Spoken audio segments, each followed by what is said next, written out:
truly magical evening it's been. A huge thank you to all of our delegates, the judges, and our wonderful hosts, the Kingdom of Thailand. Congratulations once again to Miss Mexico.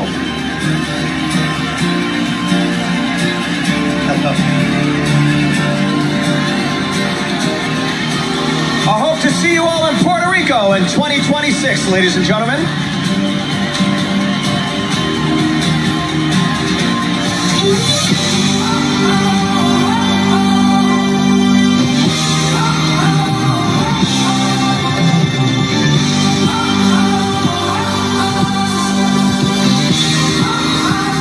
Bakit gano'n?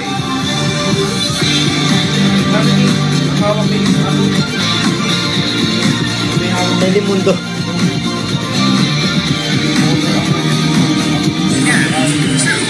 Miss Mexico. What a truly magical evening it's been. A huge thank you to all of our delegates, the judges, and our wonderful hosts, the Kingdom of Thailand. Congratulations once again to Miss Mexico. What a truly magical evening.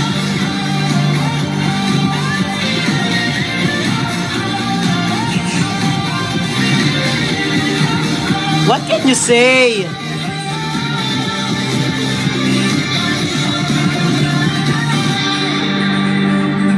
Corona.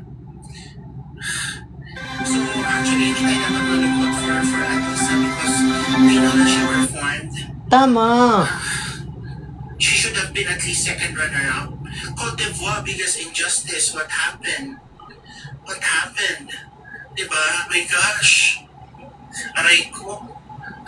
Seryoso ba Aray kayo ko. Anong ulam? Parang masarap kumain ngayon ah. Kaloka? Hindi ko na alam. Oo, baka baliktad ang pagkaka-announce, hindi kaya? Pero Diyos ko.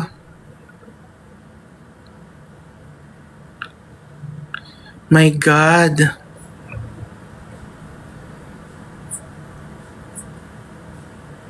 Anong nangyari?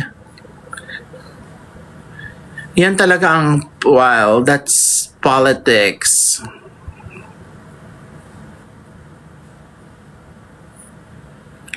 Mexico. I have nothing against Mexico as a country, but yeah.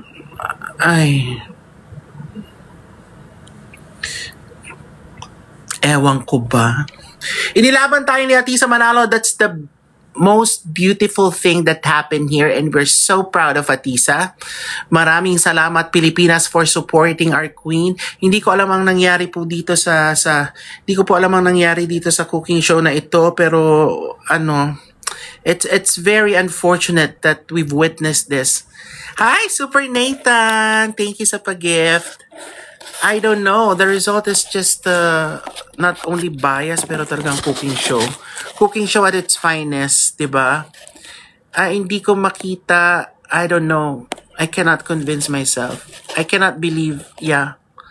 Mexico talaga. I don't know. Yun lang. I'm just as speechless as everyone else.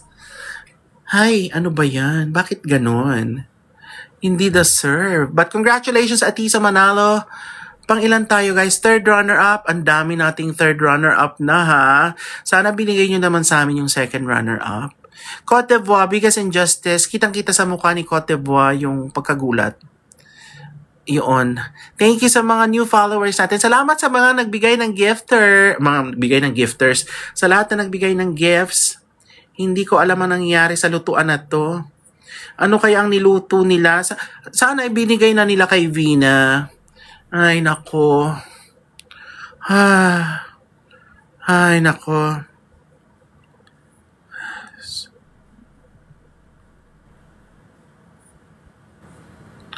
Nakakaloka. Hindi kaya baliktad ang announcement nila. My gosh.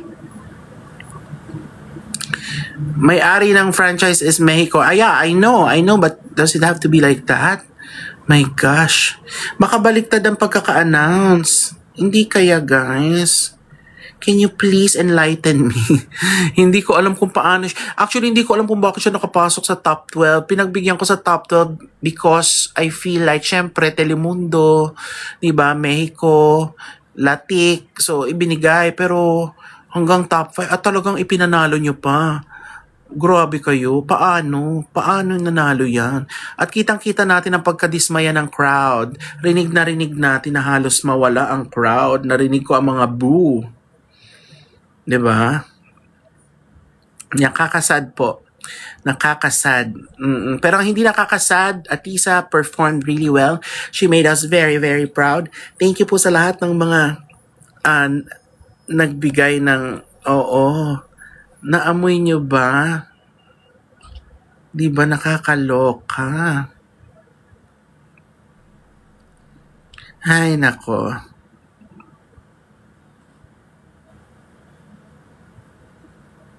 Yung kabatch din ni Atisa kasi sobrang galing nun, te, as in Dark Horse din yun. She can slay all the Latinas, te. Pwede din siyang pang Latina. Tapos na ang journey ni Atisa. No, it doesn't stop there. May mga advocacy pa siyang i-continue. May mga platform pa siyang i-continue. So, let's just support her.